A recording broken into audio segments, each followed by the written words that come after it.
अगर आप भी चाहते हैं कि एसएस फिल्म्स मोतिहारी के ऑडियो वीडियो सबसे पहले आप तक पहुंचे, तो इस चैनल को सब्सक्राइब करें और साथ ही बेल आइकन को दबाना ना भूलें। Presented by SS films Motihari.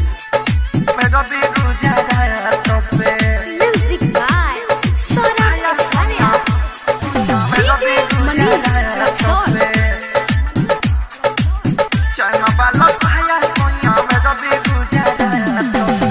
कहरे काम पिया कपड़ा के दुकान पर बर्फ के पानी कबले रगरी हम सामान पर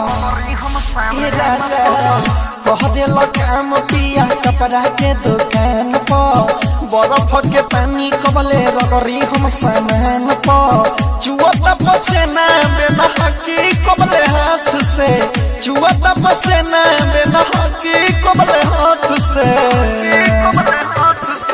चाइना वाला साया सोया भेज दे गुजरात से चाइना वाला साया सोया भेज दे गुजरात से साया सोया भेज दे गुजरात से साया सोया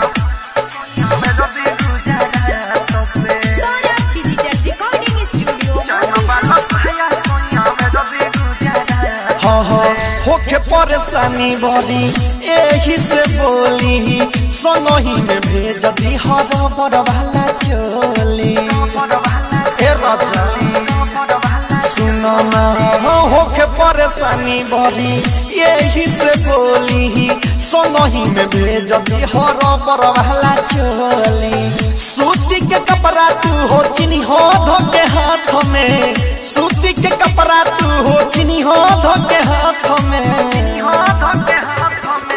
चाइना वाला साया सोया भेज दो गुजरात से चाइना वाला साया सोया भेज दो गुजरात से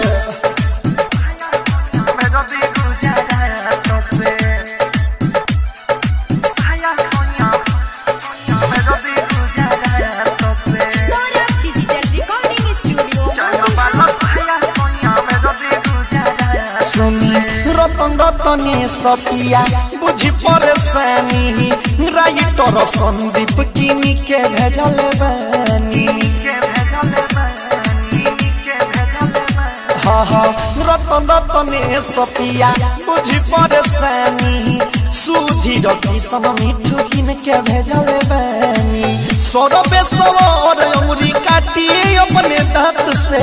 सौरभे सवार उंगली काटी अपने दांत से